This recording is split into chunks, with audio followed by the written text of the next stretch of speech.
noches, estimada teleaudiencia. Bienvenido a nuestro programa Legalmente Hablando. Los saluda Ricardo Daniel Saciain Sosa. Esta noche contamos con la presencia del doctor Gerardo Luis Morales Melgarejo, director de Derechos Ambientales de la Corte Suprema de Justicia. Buenas noches, estimado doctor. ¿Cómo está usted? Buenas noches, Ricardo, y a la amable audiencia de Legalmente Hablando. Es un honor para mí compartir contigo este programa, doctor. El honor es nuestro, estimado doctor. Hoy estaremos hablando de la protección del medio ambiente, la jurisprudencia ambiental, los desafíos judiciales y las perspectivas regionales con respecto al medio ambiente. Pero, estimado doctor, quiero primero que te presentes a nuestra audiencia. Ricardo, yo soy como profesional del derecho, hace más de 20 años de trayectoria en la vida profesional. Dentro de ese periodo me tocó ejercer la función pública en una institución a la cual amo y aprecio bastante, que es el Tribunal Superior de Justicia Electoral. Pasé por varios estamentos dentro de esa institución, hasta la incorporación del ministro Ríos como ministro de la Corte Suprema de Justicia, un momento en que tuve la oportunidad de poder comisionarme soy un funcionario comisionado actualmente en la Corte Suprema de Justicia, inicialmente como asesor del ministro Ríos, del gabinete del ministro Ríos, y bueno, y a partir a inicios de septiembre del año pasado, bueno, la Corte Suprema de Justicia, a propuesta del ministro Ríos, me encargaron la función de director de Derecho Ambiental de la Corte Suprema de Justicia. Y bueno, como te darás cuenta, soy bastante nuevo en la materia, pero bueno, con muchas intenciones de trabajar en esa área, ¿verdad? Si bien, doctor, no tenés mucha antigüedad en el cargo, veo que estás siendo muy proactivo. Estuve leyendo, de hecho, yo cursé la invitación para el doctor porque estuve leyendo unas cuantas cosas. Entonces dije, ¿qué es esta Dirección de Derecho Ambiental de la Corte Suprema de Justicia? Porque anteriormente, disculpen por mi ignorancia, sabía que existía, pero no le vi tanta relevancia, le vi un nuevo dinamismo, y ese dinamismo entonces se debe a que está a cargo hoy en día con el doctor Ríos el que está empujando. El ministro Víctor Víctor Ríos Ojea es el Sí. ministro responsable de esta dirección, y bueno, bajo su liderazgo, y como sabemos y todos conocen el dinamismo de trabajo, y la trayectoria que tiene el ministro Ríos, que permanentemente va trabajando y bueno, y bastante proactivo, que siempre busca la forma de encontrar la forma de encontrar algún mecanismo de mejorar el servicio que presta el Poder Judicial actualmente. Y bueno, dentro de ese proceso, nosotros como Dirección de Derecho Ambiental estamos trabajando directamente con él, y bueno, esa proactividad se debe al liderazgo que lleva el ministro Ríos. Yo siempre digo, nosotros somos un programa que nos dedicamos a contar las cosas lindas del derecho, lo que está pasando bien. El profesor doctor Víctor Ríos estuvo con nosotros en varias ocasiones, una persona muy dinámica, muy proactiva, por lo tanto, felicitaciones, mi querido doctor, y te esperamos, para hace rato nos estás viniendo también. Doctor, contanos cómo se da el tema de la misión, los objetivos, los ideales, los desafíos, o sea, ¿cómo se encara este departamento que, si bien ya es antiguo, con una nueva filosofía de vida? ¿Cómo se está implementando eso? Y mira, esta oficina, como usted bien dijo, es una oficina de larga data, es una creación de una disposición de una acordada de 802 del 2013. En febrero del 2013 se creó esta dependencia, tomando en cuenta dos disposiciones normativas: la Ley de Combate de la Vida Silvestre, y otro marco normativo interno anterior a la vigencia de la Constitución, y en base a eso nace esta dirección.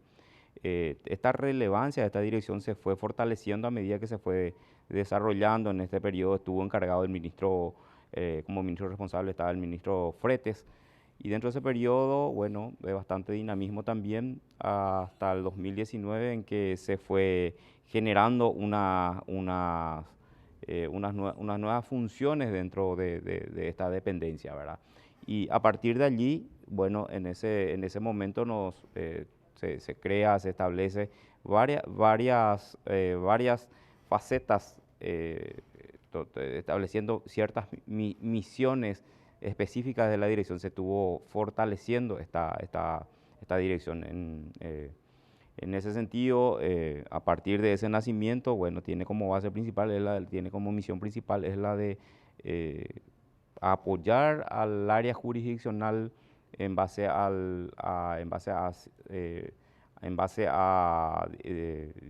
la emisión de ciertos dictámenes técnicos a fin de que se pueda determinar el daño ambiental, se pueda verificar ese daño ambiental y bueno, en base a eso se pueda la justicia, donde interviene la justicia, se pueda ordenar la recomposición del daño que se pueda generar. Valorar ese daño y en base a eso poder definir. Claro, porque, a ver, replanteo mi pregunta, mi querido doctor. ¿Por qué la Corte Suprema de Justicia determinó que era necesario crear una dirección de medio ambiente? Puesto que, desde mi ignorancia hasta el MADES, por así decirlo, o sea, ¿cuál fue su visión? ¿Por qué dijeron nosotros, Corte Suprema de Justicia, también necesitamos una dirección ambiental? Y mira, nace de un compromiso internacional que asumió el Paraguay. Bueno, ahí está. Entonces vamos por tratados internacionales en los cuales suscribimos como país que debíamos cumplir y que probablemente no estábamos observando. Así mismo, estamos en la Convención de Río de Janeiro sobre Cambio Climático del 92. Te puedes dar cuenta, desde el 92 ese convenio. Y bueno, en el 2013 la Corte vio esa necesidad, los señores ministros que integraban en ese entonces la Corte Suprema de Justicia, vio la necesidad de crear esto. ¿Y por qué? Porque este convenio, en uno de sus principios, en el principio 10 específicamente, le impone a cada país signatario de este convenio la obligación de que en sus respectivos países tienen la obligación de facilitar el acceso efectivo de la ciudadanía al estado procesal de las causas ambientales. Y es bastante que no tan conocido muchas veces, pero en realidad es un principio bastante valioso e imperativo para el Paraguay y bueno, como Poder Judicial, lógicamente recae en este caso la Corte Suprema de Justicia que se encarga de darle andamiaje y funcionamiento a esta dependencia a través de esto. Y hay que reconocer de que Paraguay prácticamente fue uno de los primeros que incorporó dentro de su organigrama institucional esta figura de dirección ambiental, a fin justamente de facilitar esos datos y bueno, dar soporte técnico, científico al sistema judicial, al área jurisdiccional propiamente dicho. ¿Y cuáles son sus funciones, doctora? Si específicamente, ¿cuáles serían sus funciones? Y mira, inicialmente empezamos cuando la dirección se dio funcionalidad al mismo, es contribuir a los órganos en la elaboración de informes técnicos. O sea, primero era como un órgano colegiado que realizaba informes técnicos. Es así. Posteriormente se fue ampliando este funcionamiento y bueno, y ahí ya ingresamos en el 2019 en la posibilidad de que esta dependencia se convierta en una oficina técnico jurídico especializado en la materia, con la capacidad de emitir dictámenes técnicos propuestos y se puedan ser incorporados dentro de los procesos judiciales. ¿Y esos dictámenes técnicos, doctor, son vinculantes en un proceso o no? En realidad no, todo dictamen sirve como medio probatorio que puede ser incorporado dentro del proceso, ¿verdad? La valoración de ese dictamen, de ese parecer técnico, de esa herramienta técnica y generalmente estos dictámenes se basan en la posibilidad de sugerirle al magistrado alguna vía de recomposición, o sea, estos dictámenes se basan directamente en los principios constitucionales y convencionales de que justamente busca preservar el medio ambiente, es en caso de verificarse algún daño al medio ambiente se pueda dar esa posibilidad de recomponer el daño. Y bueno, y si hay daños colaterales a la población, lógicamente ver las acciones que le puedan permitir de indemnizar a la sociedad, ¿verdad? Doctor, y desde un punto de vista pragmático, entendiendo en la siguiente situación, el MAES abre un sumario administrativo y la Corte puede acompañar ese mismo sumario o son diferentes, son dos expedientes diferentes o pueden fusionarse bajo un mismo hecho punible. Hay una particularidad que hay que tener presente. ¿Por qué? Porque en sede administrativa nosotros no intervenimos como Poder Judicial. Nosotros, el Poder Judicial como tal, participa e interviene en los procesos en base al pedido de alguna acción concreta, de resarcitoria en todo caso, de parte de la persona, de la sociedad donde se sienta dañada, agraviada por algún hecho extremo que se haya generado, que haya causado un daño enorme a la población, podría darse esa posibilidad de plantearse acciones. Bueno, y ahí interviene en base a una demanda contra los responsables, ¿verdad? Por otro lado, a través de las acciones, de las denuncias penales que incorpora el Ministerio Público en base a sus actos comunicativos iniciales de procedimentales que se inician de inicio de investigaciones penales, ¿verdad? Y otra intervención que tenemos es cuando un particular afectado por una resolución administrativa producto de un sumario administrativo dictado por el MADES, en esa etapa también es impugnada esa resolución y interviene el Tribunal de Cuentas en este caso a efectos de Sí, Tribunal de verificar Cuentas, después la Corte la Penal, o Corte sea, Penal, para ver, exactamente. continuar como Corte Suprema Así, Administrativa. son tres momentos, Sí. tres situaciones que se presentan. Y doctor, siempre de la parte pragmática, en un castellano simple, si yo soy víctima de algún tipo de desmonte o de infracción ambiental, o veo que en un arroyo se están tirando desechos, ¿yo puedo ir directamente a tu oficina o debo ir al MAES o puedo hacer las dos cosas a la vez? Lastimosamente nuestra intervención no llega todavía hasta ese punto, porque esa responsabilidad investigativa La tiene el la MAES. tiene el MADES, administrativamente hablando, y penalmente el Ministerio Público por excelencia, ¿verdad? Entonces, nuestra intervención se da a partir de esa comunicación o algún mecanismo que ingresa en el sistema judicial. A partir de allí nosotros intervenimos y está sujeto a la intervención, por un lado, por parte de la posibilidad de que el juzgado, el juez que interviene en una causa, ya sea civil, administrativa o penalmente hablando, pueda solicitar nuestra intervención, ¿verdad? Como un coayudante. Como coadyuvante, en este caso a través de nuestros respectivos dictámenes técnicos que podamos emitir con relación a la causa, ¿verdad? Claro, eso está bueno. ¿Por qué preguntaba, doctor, y por qué hacía tanto hincapié para que la gente pueda entender a cabalidad y decir, ah, no, ellos entran en otra etapa, no es que yo me pueda hacer una denuncia, porque después llevan esos comentarios y esas consultas, entonces antes de que lleguen, ahora yo ya hago las preguntas desde mi plataforma de ser conductor, entonces ya consulto toda duda que pueda yo decir razonablemente, esta duda podría existir. Doctor, desde ese punto de vista, ¿qué avances institucionales tenemos a hoy? Institucionalmente hablando, podemos tener nosotros lo más trascendental es de que a partir de este periodo de que tomamos intervención dentro del mismo, empezamos a hacer el seguimiento de las causas ambientales, porque las disposiciones normativas del 2019 nos autoriza a hacer ese monitoreo de causas ambientales a través del sistema Judisot de consulta de casos. Eso está buenísimo, o sea que ustedes pueden ser coayudantes ya de facto por oficio, o sea, podrían estar mirando las causas que tienen referencia a infracciones contra el medio ambiente. Las causas judiciales ingresadas en el sistema Judisot, ¿verdad? Entonces, en base a esa consulta que se genera, consulta de causas en el expediente electrónico, bueno, esto hay que tener presente de que esto nace de una obligación que tienen los jueces de informar de cada cuestión planteada sobre asuntos ambientales.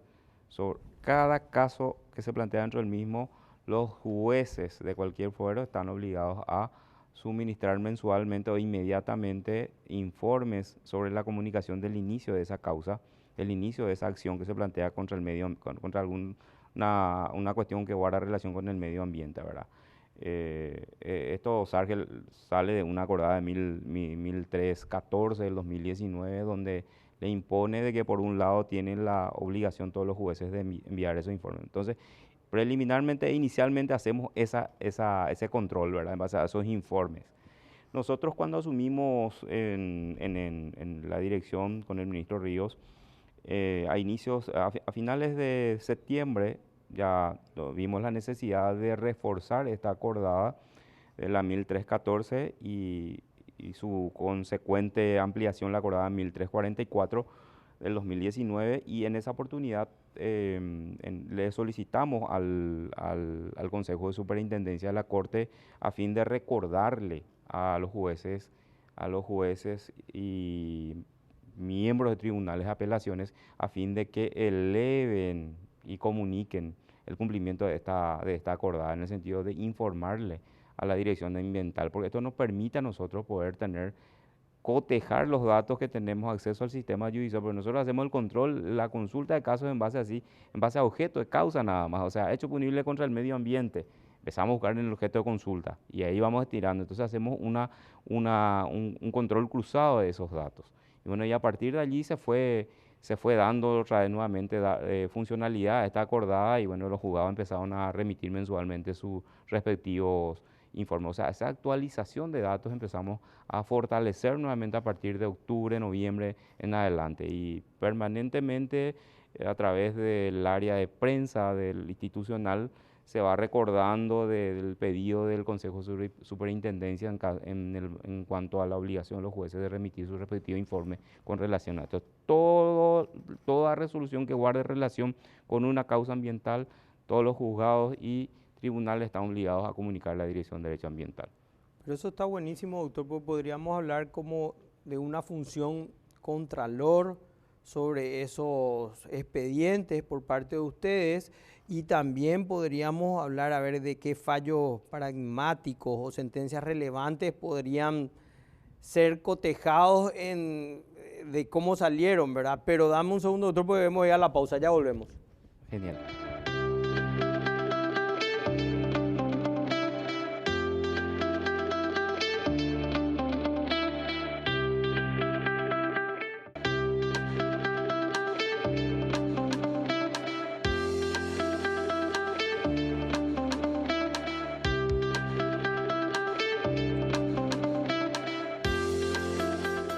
Seguimos nuestro programa Legalmente Hablando con la presencia del doctor Gerardo Morales, director de Derechos Ambientales de la Corte Suprema de Justicia. Doctor, estábamos hablando de como un ente contralor de esos expedientes de derechos ambientales, y te quería preguntar cuáles son tipo 2, 3 fallos paradigmáticos o sentencias relevantes que pudieron encontrar, y cuál fue su situación en el buen o mal actuar, porque ahí hay que ser honestos. Me imagino que habrán encontrado expedientes que son 100% transparentes, con un muy buen actuar, con jueces y administradores de justicia excelentes, como no. Entonces, dan unos ejemplos de ambos lados. Es así mismo, Ricardo.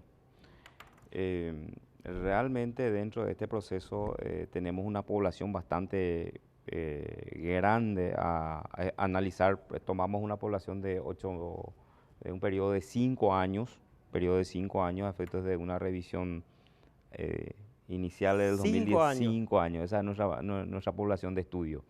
Cantidad de casos versus cantidad de procesados. Y dentro de ello, lo que nosotros así emblemáticamente hablando, nos encontramos en una situación muy particular, porque evidentemente el sistema de justicia, sin mencionar ninguna causa en particular, en su mayoría, una población bastante alta, es la de que cuenta con salidas procesales como sanción principal, con salidas procesales, un criterio de oportunidad, suspensión condicional del procedimiento, etcétera, etcétera. Y bueno, y por ahí estamos de que el sistema judicial actualmente en la mayoría de los casos no tiene un enfoque, un criterio ambiental en el momento del dictado de las resoluciones. Entonces, con eso te digo, no te estoy hablando de un caso emblemático en particular, pero de toda una población. No estamos hablando de nadie en particular, mi querido doctor, sí. Pues no somos un programa de chisme, ¿verdad? No necesitamos saber nombre y apellido, pero hay una realidad. La deforestación en Paraguay continúa. O sea que evidentemente no hay sanciones o penas que determinen un cierto o correcto actuar. Y si hicieron de 5 años para atrás, me imagino que habrán encontrado una buena cantidad. Entonces, a eso voy, porque, bueno, llorar sobre la leche derramada no sirve mucho, como decía mi abuela, pero Bueno, entonces vamos a hacer una política de acción de ahora mismo, de acá para el frente, 2025 para adelante, no sé, sanciones más rigurosas, una fiscalización mucho más activa por parte de tu dirección o incluso, bueno, como dijimos, como un tercer coayudante, che, no puede darle criterio de oportunidad, no puede darle suspensión. Realmente, Honestamente, doctor, tira al frente. honestamente, justamente nos dimos cuenta de esa situación en base a los porcentajes de casos con esa salida sin criterio ambiental.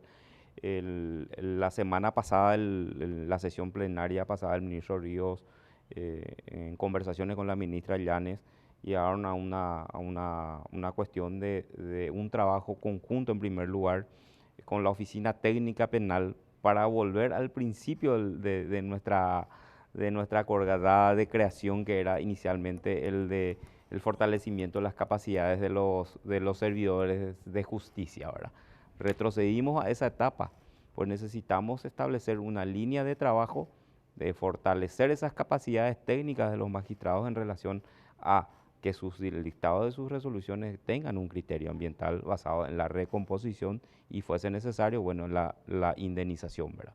Entonces, trabajar en forma conjunta en este momento de fortalecer y bajar la línea de trabajo con los jueces penales de garantías en primer lugar, porque la mayoría de las causas se debaten en ese fuero y en esa instancia. Y trabajar y determinar esa necesidad de tener un criterio uniforme con relación al estado de recomposición. Valorar ese daño ambiental y que la sentencia esté basada en una materia de recomposición. Y en esa línea estamos trabajando ahora para poder fortalecer conjuntamente con la Oficina Técnica Penal. Por otro lado, a pedido de ambos ministros, Ríos y ministra Llanes, se planteó en esa oportunidad un llamado de una reunión interinstitucional con el Ministerio Público a fin de determinar los lineamientos conjuntos a llevar, cuál va a ser la filosofía de seguimiento de las causas a ser de línea de trabajo que va a determinar el Ministerio Público como tal. Y bueno, en esa etapa estamos en conversaciones con la gente de la Fiscalía General del Estado a través de poder proyectar esa conversación y trabajar en forma coordinada y conjunta, ¿verdad? Y esto necesariamente va a tener que ampliarse esta mesa interinstitucional entre ministros, entre poderes, ¿verdad? Con el ministro del MADE, el Ministerio del Ambiente, ¿verdad? Porque tenemos que tener en cuenta que paralelamente a esto tenemos una cuestión administrativa.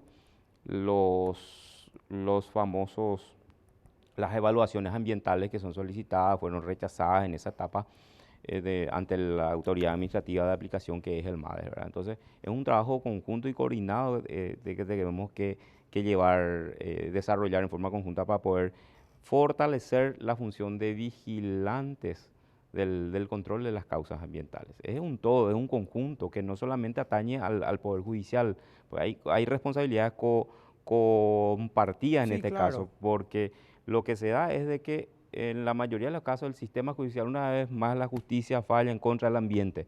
Esa es la totalidad de las causas, ¿entendés? Bueno, sin embargo, esa responsabilidad es compartida, que si bien es cierto el dictado de la sentencia donde el Ministerio Público en una causa ambiental se ha allanado la pretensión de la defensa con una salida procesal benigna donde se establece una reparación social irrisoria con el pago de alguna suma de dinero a alguna entidad de beneficencia, a una persona en estado de salud crítica, etcétera, etcétera. Y bueno, ahí nos estamos encontrando la gravedad de la situación, eso conlleva. Y bueno, entonces, por eso tenemos que definir la política de vigilancia en base a la totalización de datos que tenemos como población de estudio y bueno, y poner eso en la mesa de conversaciones de los altos jefes, ministros de Corte y Fiscal General del Estado, el ministro del MADE y Infona también en este caso, cuando hablamos de tala de árboles, ¿verdad?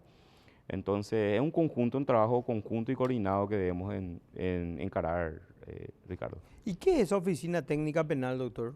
La Oficina Técnica Penal es una oficina especializada, es una oficina técnica especializada en la materia de crimen organizado, crimen transnacional, delitos económicos y generalmente se ocupa de trasladar la filosofía de trabajo en base a los criterios actuales de seguimiento de causas, Ricardo. Doctor, ¿y de quién depende y quiénes la componen? La oficina técnica está a cargo la encargada principal es justamente la sala penal de la Corte que está liderando, en este caso está liderando la ministra Carolina Llanes, Ricardo.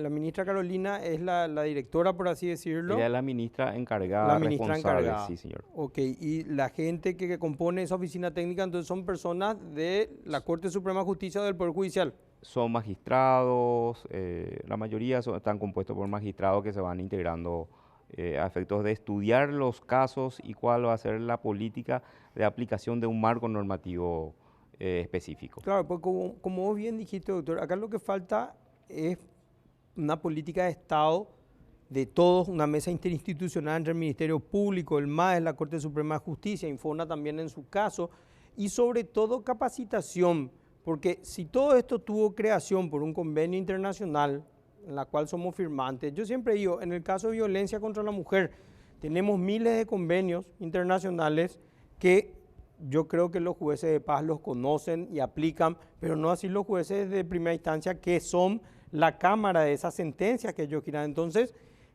se puede ver a simple vista una falta de capacitación muy grande para los administradores de justicia. Y en este caso, como vos decís, si son tantos los que participan, Ministerio Público, MAES, Corte, Infona, imagino que deberíamos nosotros capacitar a todos, porque una sola capacitación porque son reglas comunes para todos. Sobre todo, me imagino que tienen objetivos comunes, que es cuidar del medio ambiente, que eso es lo que uno quiere crear. O sea, crear gente que cuide el medio ambiente, pero evidentemente en lo que tenemos, pues para no irnos lejos, hay un caso sonado también ahora de 2.900 hectáreas que básicamente es un caso ahora, de esta semana, básicamente desapareció. No sé si el término es desaparecer, pero contanos sobre ese caso, doctor. Realmente para nosotros es justamente por nuestra propia acordada donde nos otorga una de las funciones, establece el tema de casos de gran impacto social. Gran impacto social le decimos, y la acordada lo define así porque es un margen de terreno bastante amplio. Estamos hablando de 2.900 hectáreas, ¿verdad? El área es gigante, es enorme. Entonces, se tomó estado de conocimiento público de esta causa el año pasado. Ya un medio de prensa estuvo resaltando esa causa, bueno, y a esta etapa, bueno, recientemente tuvimos algunas audiencias desarrolladas en estos inicios del mes de abril, donde se llevó a cabo una audiencia preliminar, Ricardo. Esta es una causa estamos hablando de una causa de hecho punible de tala de 2.900 hectáreas en el Chaco, que si bien es cierto no rige el área de población, el área de forestación cero en la región occidental, pero en ese caso en particular la magnitud del área que contó con movimientos fue demasiado grande, ¿verdad? 2.900 hectáreas, 2.900 hectáreas. Es muchísimo. Bueno, acá en esta causa en particular, sin dar el nombre de la causa, lo resaltante del mismo es bastante chistoso cómo surgió, ¿verdad? La denuncia surgió a partir de que el ministerio, el representante legal de la empresa denunciante, se presenta ante el MAES para hacer una renovación de su licencia ambiental, de evaluación de impacto ambiental y auditoría de impacto ambiental, pues tenía vigente, ¿verdad? Y querían hacer una explotación y bueno, tenían ellos una reserva de 2.900 hectáreas de la población total de 10.000 hectáreas. Esas 10.000 hectáreas tenían como 3.000 hectáreas, 2.000 a 3.000 hectáreas tenían como reserva natural. Bueno, y ellos cuando se fueron mencionan la denuncia, ¿verdad? No me consta. Mencionan la denuncia de que tomaron conocimiento en el momento que realizan ese proceso tratando de renovar su licencia ambiental y allí en esa parte se dan cuenta de que había otro pedido de licencia ambiental con relación a esa misma finca, a ese mismo terreno, O sea, sobre esa una misma misma propiedad. superficie Sobre habían una dos proyectos de dos impacto proyectos. ambiental. Y allí se entera y toma conocimiento de ello y bueno, y empiezan a pedir las copias correspondientes y se dan cuenta de que efectivamente había personas que estaban ingresando dentro del mismo. Y bueno, imagínate, son una extensión de 2.000 hectáreas más o menos que se estaba con movimiento de suelo, ¿verdad? Es gigante. Y bueno, y ahí ellos presentan la denuncia e interviene el Ministerio Público de la unidad Ahí especializada. toma el Ministerio Público unidad especializada. Especializada. La unidad especializada, te digo datos concretos de esa causa, intervino un fiscal que realmente hizo un buen trabajo en este caso, eso hay que resaltar, el ¿Quién es, doctor. doctor? Pues, si un fiscal hizo un buen trabajo, vuelvo a lo mismo, hay que resaltar, si hizo bien las cosas, hay que decir. El doctor Andrés Eduardo Arriola Ramírez Andrés Eduardo Arriola Ramírez, entonces. hizo un buen trabajo. ¿Por qué? Porque empezó a hacer una investigación desde el momento que tomó conocimiento, pidió al juzgado penal de garantías la multifuero de esa zona, pidió una constitución, ¿verdad? Un allanamiento del predio y bueno, y allí se realizaron constatándose de que efectivamente había una superficie enorme de movimiento de suelo dentro de la zona donde había varios, tomaron imágenes de varios hornos donde se hacían Leña. carbones, Ah, carbón. y bueno, ya estaban formados ya así construcciones de depósitos enormes allí, alambradas, etcétera, etcétera. Bueno, y así prosiguió con su investigación y pidiendo varios informes. Doctor, disculpa mi ignorancia, pero para que nuestra teleaudiencia nos entienda nomás. El fiscal Arriola pide un allanamiento, entra, constatan los hornos para hacer carbón, perdón, no leña por supuesto, utiliza la leña por así decirlo, pero si vos bajás 2.900 hectáreas o talás o haces un movimiento de suelo de 1.000 hectáreas, de 2.000, ¿eso acaso no se ve desde un plano georreferencial donde vos decís, bueno, en el año 2020 había esta cantidad de bosque, la resolución rige de tal época y pueden hacer una tala, qué sé yo, de 100 hectáreas, no de 2.000? O sea, ¿se corrobora así o vuelan drones? O sea, ¿cuál es la plena prueba? ¿Cómo uno dice se taló o hizo el movimiento de suelo o desaparecieron X hectáreas de tierra? Aquí decía yo que hacía buen trabajo, hizo un buen trabajo el fiscal Eduardo Arriola por esto, pues justamente siguió los mecanismos procesales siguientes al respecto existentes que tiene a su disposición. Él pidió un nuevo allanamiento posterior a eso, después de constatar visualmente, tomar, después de tomas fotográficas, etcétera, etcétera, pidió una nueva constitución con el acompañamiento de técnicos de la unidad especializada, la dirección especializada también de delitos ambientales, una dirección que tiene el Ministerio Público. Y allí en dos oportunidades realizó constituciones con técnicos que se encargaron de primero visualizar, recorrer un recorrido grande del predio y a la vez estos técnicos realizaron las tomas, las imágenes satelitales de 3, 4, 5 periodos de tiempo. Del 2013 creo, no estoy muy Claro, seguro. porque eso está todo guardado, o sea, Está todo no guardado puede y bueno, desaparecer. se va determinando en cuanto a eso y bueno, y ellos en su conclusión del dictamen que emiten y remiten al Ministerio Público, ellos mencionan de que efectivamente, y dice así en forma concreta, dice en su informe de que se está realizando el trabajo de montes y habilitación de suelos a expensas del bosque y se constata la habilitación de suelo de una superficie de aproximadamente 2.900 hectáreas. Conforme a esto, ellos sostienen, o sea, estos técnicos sostenieron en su informe de que se observa un daño ambiental con una incesante actividad de extracción forestal sin ningún permiso ni un plan de uso de la tierra. Bueno, ahí doctor tenemos un fiscal, un dictamen pericial de una unidad especializada de la propia Fiscalía. Y debemos ir a la pausa, doctor, para desarrollar, porque esto es lo que vive el país, para desarrollarlo. Ya volvemos.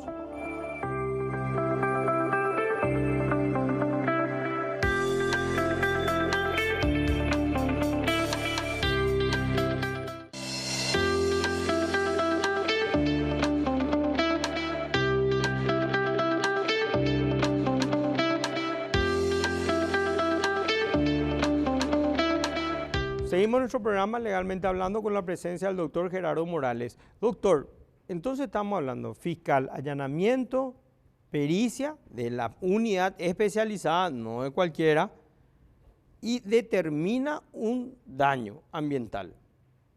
Así mismo, determina, es De 2.900 2.900 hectáreas la superficie con movimiento de suelo, dice el informe, ¿verdad? Okay. En base a estas evidencias, el Ministerio Público inicialmente hizo lógicamente todo el proceso investigativo, imputación, y llegada a la etapa conclusiva del mismo, presenta acusación contra las personas identificadas como responsables de estas talas, ¿verdad? Plantea acusación y pide que se lee juicio oral y público, ¿verdad? Y bueno, y ahí empieza lo particular de esta causa y lo que fue lo que hizo de que efectivamente tome estado público. Porque en la audiencia preliminar se lleva a cabo, hubo varias recusaciones de fiscal, en este caso el doctor Arriola, en cuestión de fin de año más o menos fue, creo que en esa época más o menos había sido que se hace la famosa rotación de fiscales y bueno, y creo que actualmente está por asunción con otra unidad especializada en otra área, ¿verdad?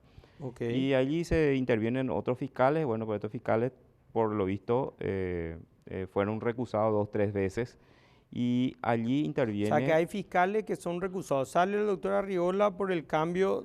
rotación de por fiscales. la rotación. Sí, señor. Entran otros fiscales y son recusados. Recusados, ratificados por el fiscal general del Estado, estos fiscales que fueron recusados.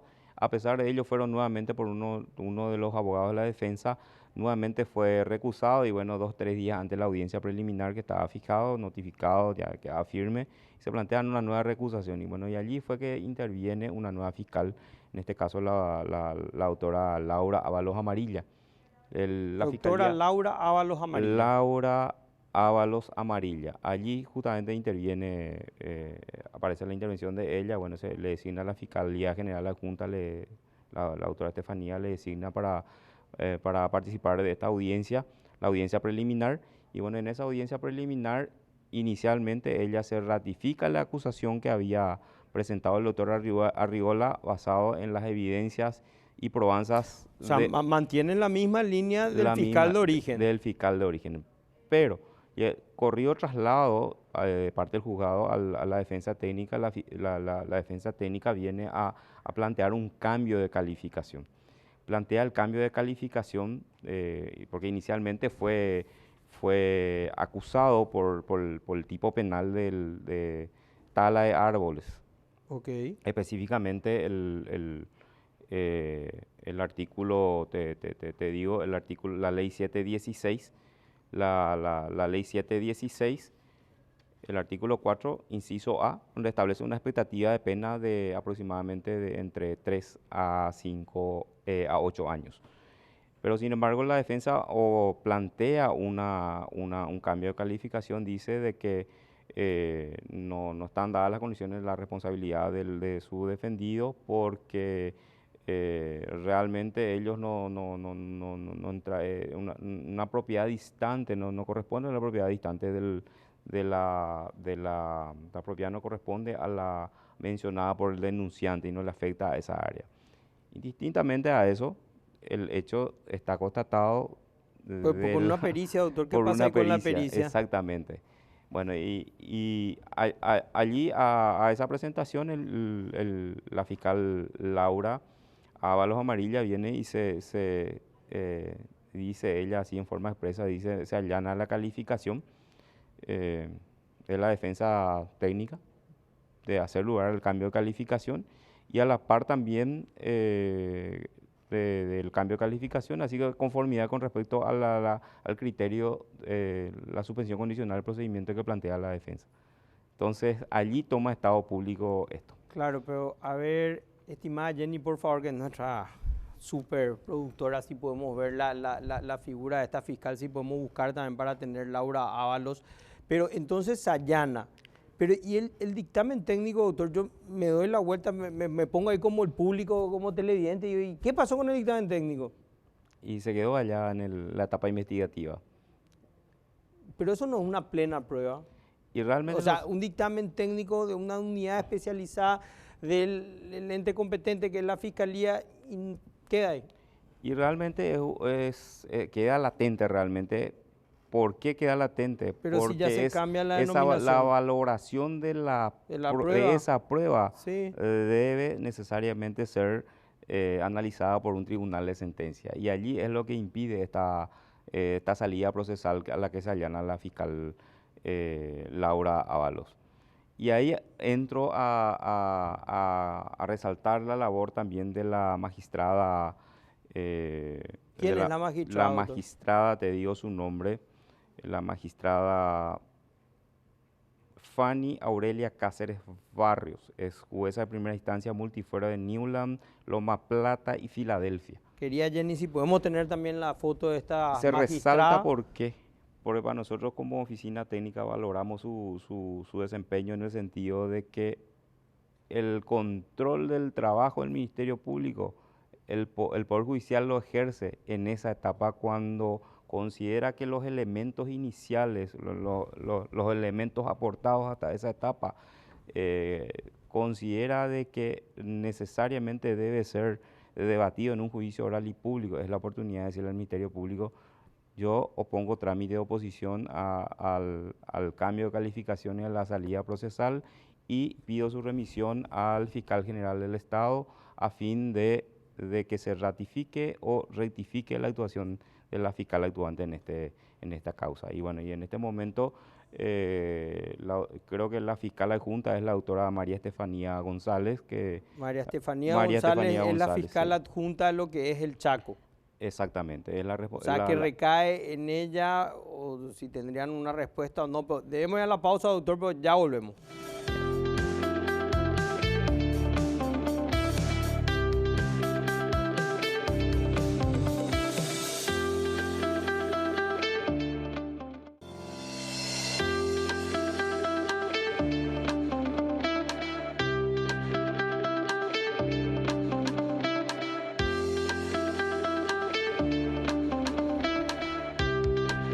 Seguimos nuestro programa Legalmente Hablando con la presencia del doctor Gerardo Morales. Estimado doctor, entonces nos quedamos. La encargada o la adjunta de Chaco entonces es la doctora María Estefanía González.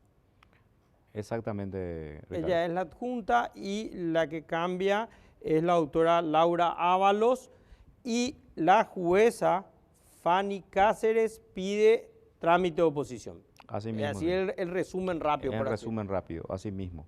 Y se está esperando entonces que la fiscal Estefanía González dictamine al respecto. Cabe aclarar que hoy es miércoles, lastimosamente tuvimos que hacer un programa temporal porque el doctor no tenía en su agenda a tiempo el domingo y yo tampoco podía, entonces hicimos miércoles. Pero estamos esperando que esta fiscal adjunta, María Estefanía González, dictamine al respecto. Estamos aguardando, sí, estamos aguardando la emisión de este dictamen, o sea, el juzgado está esperando la emisión de este dictamen y en base a eso pueda tomar la disposición, ¿verdad?, que corresponde al respecto. ¿Por qué yo digo ahí, doctor? ¿Por qué la importancia de un caso sin nombre con varios entretelones? Porque ¿cuál es la consecuencia si se detecta algún posible acto irregular en la actuación de las personas que están comprometidas en un caso? ¿Qué hace tu dirección? O sea, ¿cómo reencausa las cosas? Allí, bueno, ahí es importante aclarar de todo lo que estamos hablando con relación a esta causa fue en base al cumplimiento a un pedido de informe que pidió el ministro responsable, el ministro Ríos, con relación a la causa al tomar estado público, ¿verdad? Y allí nosotros elevamos nuestro informe en los términos que estamos conversando, ¿verdad? Esto el ministro Ríos en sesión plenaria pasada comunicó, informó al Pleno de la Corte sobre esa situación y bueno, no se tomó medidas en ese momento porque estábamos sujetos a la determinación de lo que la Fiscalía General Adjunta, o la Fiscalía General del Estado, a través de su Fiscalía Adjunta, qué determinación toma al respecto, ¿verdad? Porque hay que tener presente de que si se ratifica, seguramente el Pleno de la Corte va a definir a través del ministro responsable, en base a su propuesta, seguramente se va a definir si se remiten o no los antecedentes tanto de la fiscal Laura Ábalos Amarilla como María Estefanía González, porque responde la corresponsabilidad a participación de ambas, si se va a tomar inicialmente en esa etapa investigativa del proceso, en el curso del proceso, en esa etapa de audiencia preliminar. Y ahí, doctor, entre la Superintendencia de la Corte Suprema y la Fiscalía General, quedaría como un mirin pendiente, como ver qué vamos a hacer. O sea, ¿por qué resulta muy interesante esto que dijiste, que es un órgano interinstitucional? Porque deberíamos estar todos en el mismo barco, con un mismo rumbo, y evidentemente hay un desencaje de labores o de voluntades. Realmente. Antes de responder esa parte, Sí. Ricardo, quiero nomás acotar también con relación a la pregunta anterior, ampliar, respondiendo de que en esa misma sesión plenaria pasada, el presidente actual del Jurado de Enjuiciamiento de Magistrados, representante de la Corte, el ministro César Garay, informó también a la Corte de que días anteriores ya tomó conocimiento, ya dio por recibido una denuncia pública de parte en base a las publicaciones periodísticas de algunos medios que se dio en esa semana con relación a esta causa, ¿verdad? O sea, ya tomó el Jurado de Enjuiciamiento de Magistrados, ya abrió inicialmente una investigación preliminar con relación a la actuación de la fiscal Laura Ábalos Amarilla, ¿verdad? Ese es a modo de completar la respuesta de la pregunta anterior, ¿verdad? Para tener en cuenta de que ya hay una causa abierta en el tema, pero supongo que el Pleno de la Corte va a tomar postura al respecto una vez que se tenga definida cómo resuelve la Fiscalía General Adjunta con relación al caso en cuestión. Claro, y mi querido doctor, finalmente, ¿qué mensaje nosotros podemos darle a la ciudadanía en una visión a mediano plazo con respecto a estos crímenes o delitos ambientales, de la postura dinámica que está teniendo tu dirección? Pues acá tiene que haber esperanza. Si no, tenemos que apagar la luz y tenemos que irnos todos. Yo en el jurado, la verdad, que no creo nada. Parece un chiste. Realmente me complace trasladar lo manifestado por el Pleno de la Corte con relación al tema de las causas ambientales. En esa misma sesión plenaria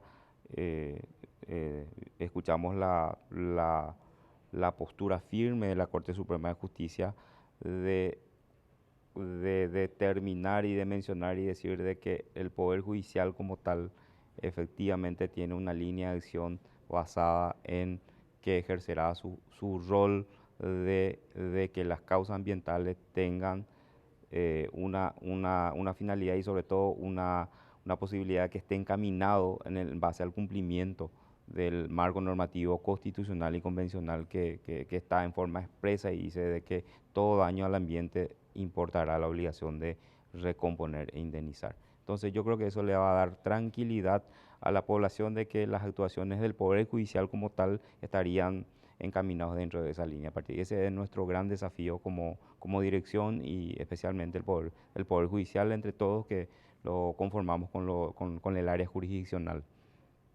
Entonces, doctor, para la gente que lucha contra estos delitos y estos crímenes ambientales, hay que darle una esperanza, que sigan la denuncia, que sigan porque van a tener un rol activo. La Corte se comprometió a eso. Se comprometió así públicamente en la sesión plenaria pasada, Ricardo. Estimado doctor, un placer haber compartido esta noche contigo. Al contrario, el placer es mío, Ricardo, y a las órdenes. Gracias, mi querido doctor. Estimada la audiencia, nos vemos el próximo domingo a las 21 horas.